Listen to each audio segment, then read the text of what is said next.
carol.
But he answered to both names. It was all the same to him.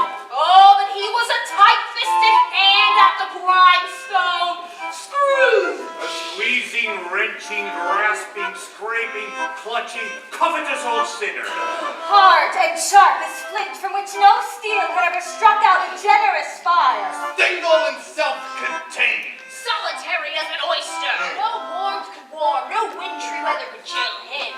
No wind that blew was bitterer than he. No falling snow was more intent upon its purpose. No pelting rain less open to entreaty. Nobody ever stopped him on the street to say, "My dear Scrooge, how are you?" But what did Scrooge care? It was the very thing he liked. Once upon a time, upon all good days, on Christmas Eve, old Scrooge sat at his counting house.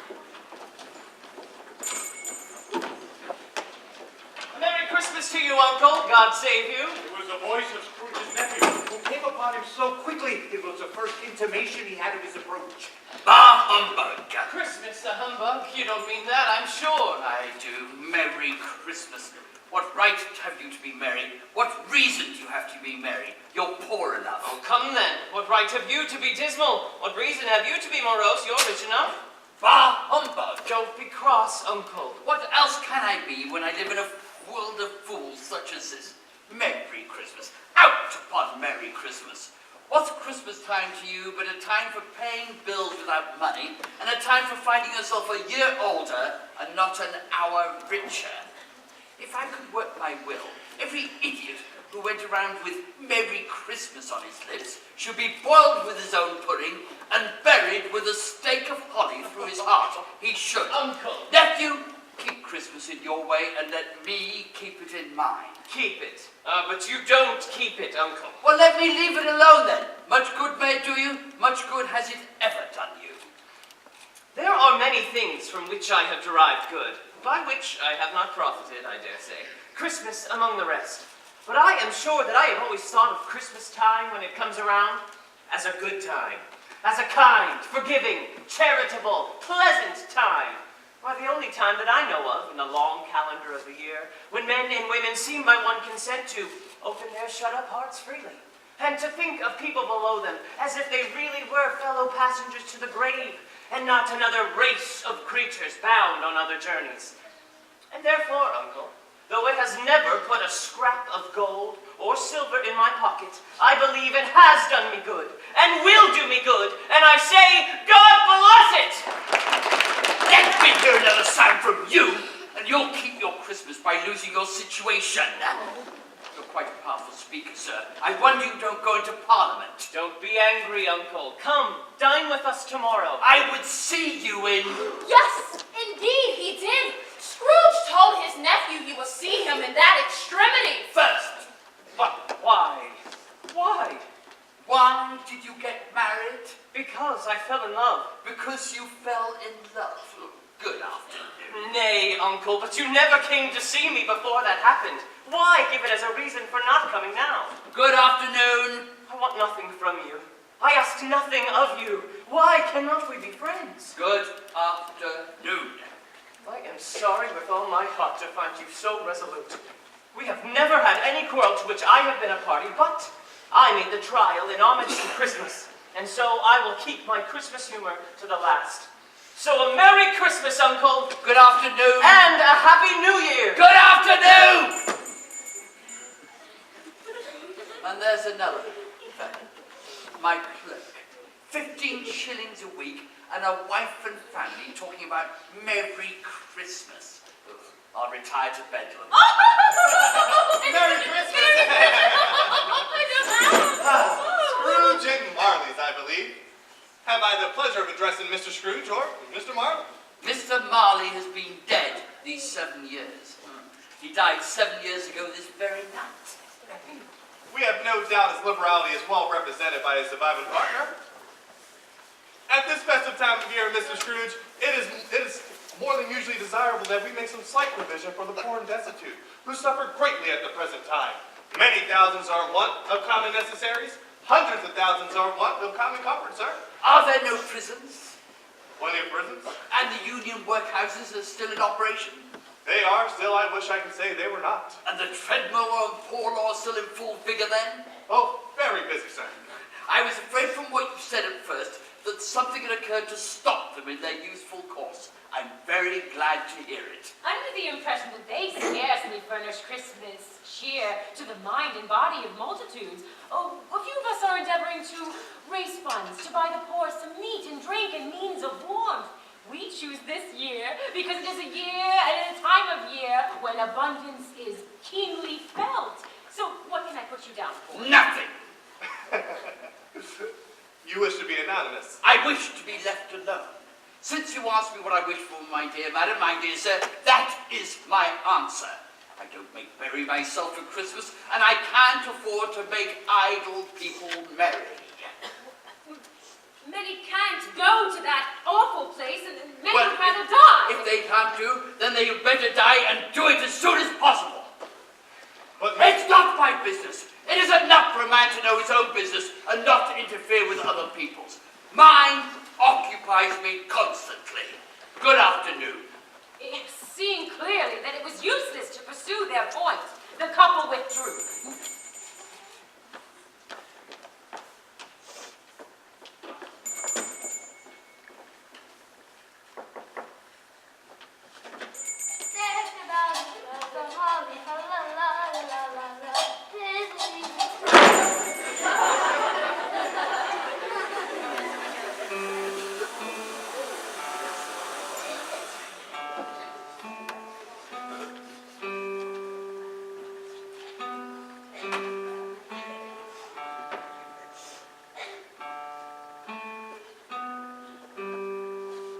Foggier yet, and colder.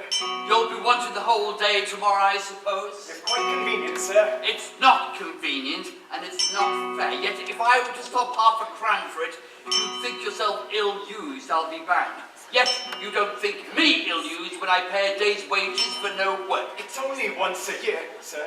A poor excuse for picking a man's pocket every 25th of December. Well, I suppose you'd better have the whole day, but be here all the earlier the next morning. Yes, sir. Scrooge took his melancholy mood in his usual melancholy tavern. And after reading all his newspapers, he beguiled the rest of the evening with his fingers book, and then went home to bed.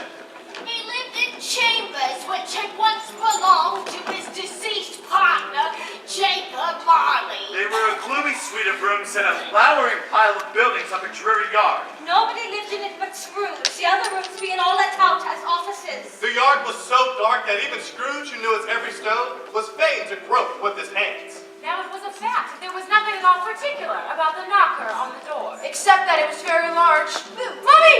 It is also fact that Scrooge has seen this night and morning during his whole residence in that place. And also that Scrooge had as little of what is called fancy about him as any man in the city of London. Let it also be borne in mind that Scrooge had not bestowed one thought on Marley since his last mention of his dead partner that afternoon. And then let any man explain to me, if he can, how it happened that Scrooge, having his key in the lock of the door, Saw in the knocker, not a knocker, but Marley's face. Like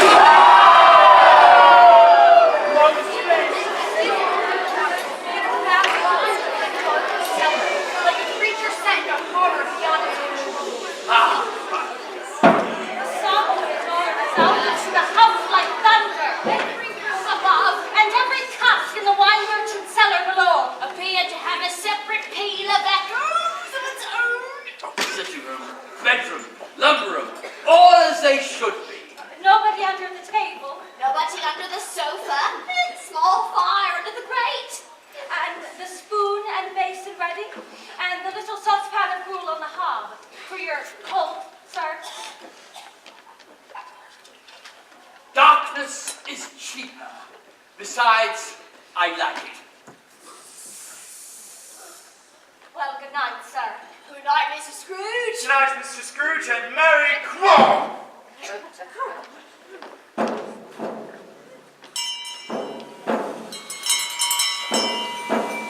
Ebenezer! Humbug!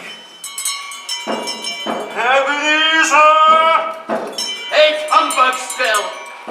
Ebenezer Scrooge!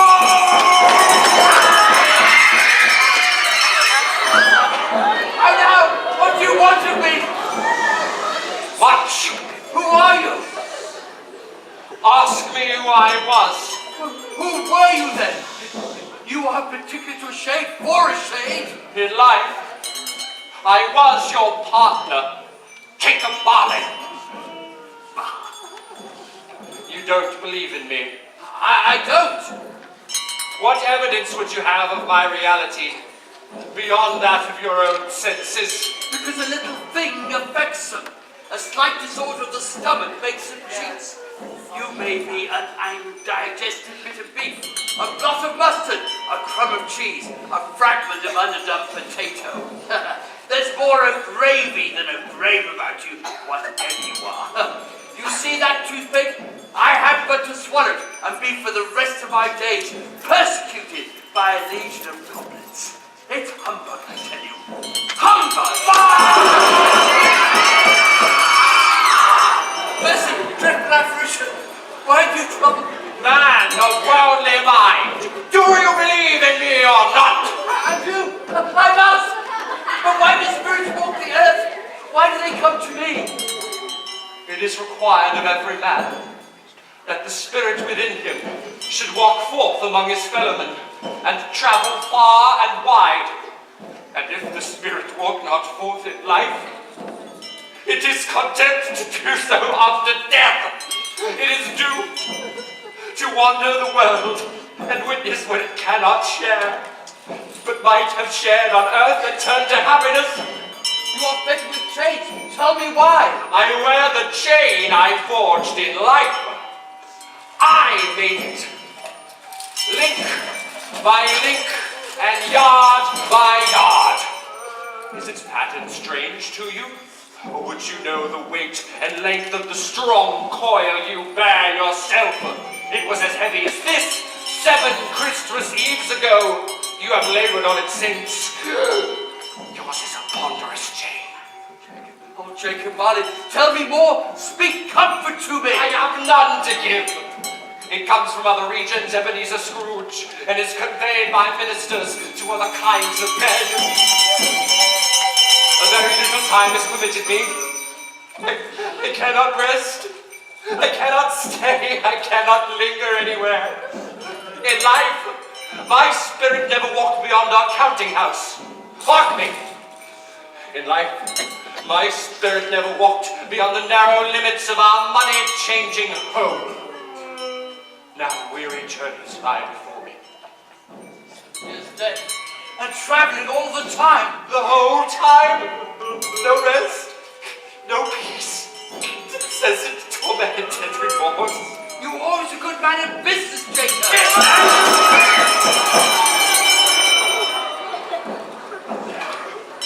Humanity was my business. The common welfare was my business. Charity, mercy, benevolence were all my business. The dealings of my trade were but a drop of water in the comprehensive ocean of my business. Give me, my time is nearly gone. I will, but don't be hard on me, Jacob. I'm here tonight to warn you that you have yet a chance of escaping my fate. A chance at hope of my procuring Ebenezer. Oh, you're always a good friend to me, Jacob. Thank you. You will be haunted by 3 spirits. Is this the chance and hope you mentioned, Jacob? It is. Oh, I think I'd rather not. Without their visits, you cannot hope to shun the path I tread. Expect the first when the bell tolls 1. Couldn't I take you all at once and have it over? Expect the second on the next hour, and the third when the last stroke of 3 has ceased to vibrate. Look to see me no more, and look for your own sake that you remember what has passed between us. Humbug!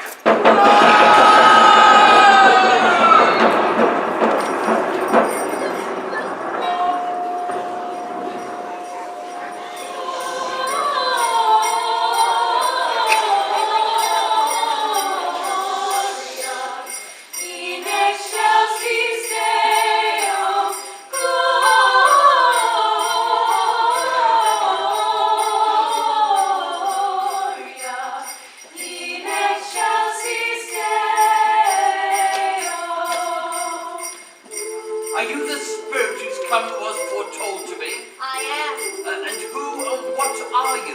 I'm the ghost of Christmas past. Long past? No, your past. And what business brings you here? Your welfare. Thank you, but I think a night of unbroken rest might be conducive to that end. Your reclamation then. Take heed, rise and walk with me. Spirit, I am mortal and liable to fall. Bear but a touch of my hand and you will be upheld in more than this. As the words were spoken, they stood upon an open country road with fields on either hand. The city had entirely vanished. And the darkness and the mist had vanished with it, for it was a clear, cold, wintry day with snow upon the ground. Good heavens, I was bred in this place. I was a boy here. They walked along the road. Scrooge recognized every gate, post, and tree. Some shaggy ponies were now seen trotting towards them, with boys upon their backs. Hello, Philippa, Jim Richard! These are but the shadows of the things that have been. They have no consciousness of us. Why was he rejoiced beyond all bounds to see them? Why did his cold eye glisten? What was Christmas to him? Out upon Merry Christmas! What good had it ever done him? The school is not quite deserted. A solitary child neglected by his friends is left there still. I know it, Spirit. They went across the hall to a door at the back of the house. It opened before them and disclosed a long, bare, melancholy room made plainer still by the lines of empty desks. At one of these, a lonely boy was reading near the feeble fire. Scrooge sat down next to his poor, forgotten self, as he used to be. Oh, what is the matter? Nothing. Nothing. What? There was a boy singing a Christmas carol at my door last night. I wish I'd given him something, that's all. Let us see another Christmas. Dear brother! No, Spirit. Spirit, no. I've come to bring you home, dear brother. To bring you home. Little Fan. Yes, home for good and for all. Home forever and ever. Father said to me that you should come home, and he sent me in a coach to bring you. And you are to be a man. And you are never to come back here, but first we are to be together all the Christmas long and have the merriest time in the world. My dearest friend. Bring down Master Scrooge's trunk. Always a delicate creature whom a breath might have withered, but she had a large heart. So she had. You're right, Spirit. I'll not gainsay it. God forbid. She died a woman and had, as I think, children. One child. True, your nephew. Yes. They were now in the busy thoroughfare of the city. It was made great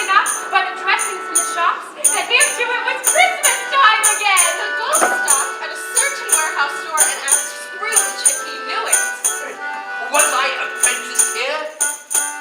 Yeah, my boy! It's old Fezziwig, bless his heart, it's old Fezziwig alive again. Yeah, how, my boy? Ebenezer, return! Dick Wilkins, to be sure. Oh, there he is. Bless me. Oh, he was very much attached to me. Dear, dear. Yeah, oh, my boy, no more work tonight. Christmas Eve, Christmas Ebenezer. Let's have the shutters put up before a man can say, Jack, Robin. Yes, my boy, let's have lots of room here. Hilly ho, return! Come on, my friend! Tomorrow shall be my dancing day.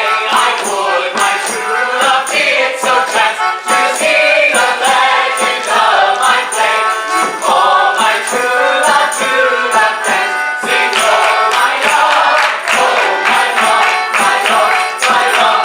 This have I done for my true love. Tomorrow shall be my dancing day. I would my true love did so chance to see the legend of my play. Call my true love to the dance. Sing, oh my love, my love, my love, my love. This have I done for my true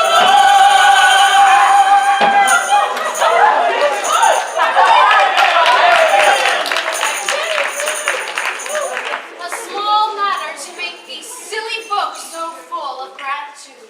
Oh, Why is it not? He has spent but a few pounds of your mortal money. 3 or 4, perhaps. Is that so much that he deserves this praise? isn't that spirited? Isn't that?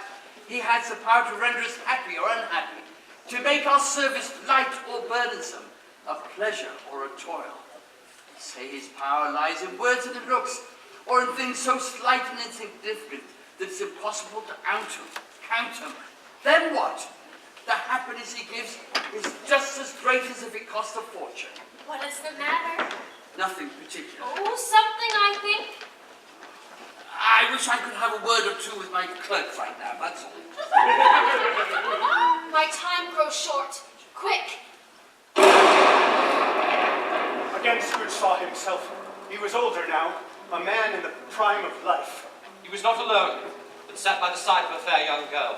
Well, It's cold tonight. Christmas weather. you should come inside. You'll catch cold. Matters little. To you, very little. Another idol has displaced me. And if it can cheer and comfort you in a time to come, as I would have tried to do, I have no just cause to grieve. What idol has displaced you? A golden one. This is the even-handed dealing of the world. There is nothing on which it is so hard as poverty, and nothing it professes to condemn with such severity as the pursuit of wealth. You fear the world too much. All of your other hopes have merged into the hope of being beyond the chance of its wicked reproach. I have seen your nobler aspirations fall off one by one until its master passion gain engrosses you. What? Have I not? What then? Even if I have grown so much wiser, what then? I am not changed towards you. Am I? Contract is an old one. It was made when we were both poor and content to be so. Until good season, we could prove our worldly fortune by patient industry. You are changed. When it was made, you were another man. I was a boy. Your own feeling tells you you are not what you are. I am. That which promised happiness when we were one in heart is fraught with misery now that we are two. How often and how keenly I have thought of this, I will not say. It's enough I have thought of it. It can release you. Have I ever sought release? In words? No, never. In what then? In a changed nature, in an altered spirit, in another atmosphere of life, another hope of its great end. In everything that made my love any worth or value in your sight. Tell me, if this had not been between us, would you seek me out and try to win me now? No. think not? I gladly would think otherwise if I could. Heaven knows.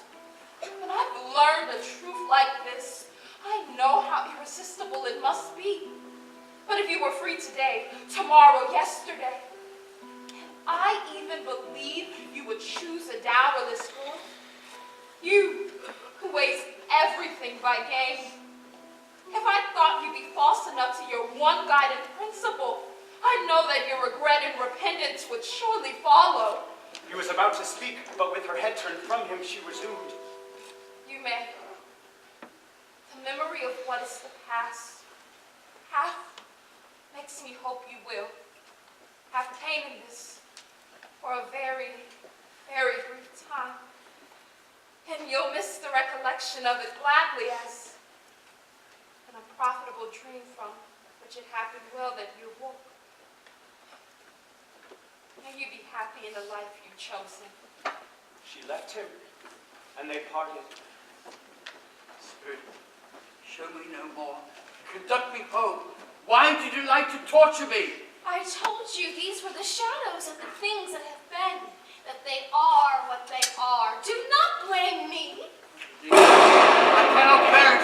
Haunt me no longer!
We had a deal of work to finish up last night and had Mother. Well, never mind, so long as you come. Sit ye down, Lord bless ye. Tally-ho! No, there's father coming. Hi, brother, hi. So Martha hid herself, and in came Bob, the father, his threadbare clothes darned up to look seasonable. With little tiny Tim upon his back. Alas, for Tiny Tim, he bore a little crutch. Why, where's our Martha? Not coming. Not coming. Not coming upon Christmas Day. Here I am!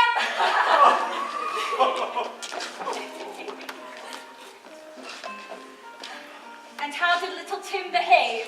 As good as gold and better. Sometimes he gets so thoughtful sitting by himself and thinks the strangest things you ever heard. He told me, walking home, that he hoped people saw him in church because he used a crutch. There never was such a goose. With applesauce and potatoes, everyone had enough. Then, hello, a great deal of steam. The pudding was out of the copper, like a speckled cannonball blazing in a half a quantern of ignited brandy. And bedight with Christmas holly stuck on top. Oh, a wonderful pudding. A Merry Christmas to us all, my dears. God bless us. Merry Christmas. God bless us. God bless us, everyone. Bert, tell me, will Tiny Tim live? I see a vacant seat in the poor chimney corner, and a crutch without an owner carefully preserved. If these shadows remain unaltered by the future, the child will die. No, kind spirit, say he will be spared. If these shadows remain unaltered by the future, none other of my race will find him here. What then, if he be like to die, he better do it, and decrease the surplus population. Scrooge hung his head to hear his own words quoted by the Spirit, and was overcome with penitence and grief. Mr. Scrooge, I give you Mr. Scrooge, the founder of the feast. The founder of the feast, indeed. I wish I had him here to give him a piece of my mind to feast upon, and he'd have a good appetite for it, too. My dear, the children, Christmas Day. It should be Christmas Day, I am sure, on which one drinks the health of such an odious, stingy, hard, unfeeling man as Mr. Scrooge. You know he is, Robert. Nobody knows it better than you do, poor fellow. My dear, Christmas Day. I'll drink to his health for your sake, and for the day's, but not for his. A long life to him, a Merry Christmas and a Happy New Year. He'll be very merry and very happy, I have no doubt. The children drank the toast after him. It's the first of their proceedings that had no heartiness in it. Tiny Tim had drank the last of all, but didn't give tuppence for it. Here now, Bob told them he had heard of a situation for Master Peter, which would bring in, if obtained, a full 5 and 6 weekly. and Martha, Who was a poor apprentice at a milliner's, had told them what kind of work she had to do and how many hours she worked at a stretch, and how she meant to lie in bed for a good long rest, and how she'd seen a countess and a lord, and how the lord was much about as tall as Peter, and and by they had a song. Ding dong merrily on high.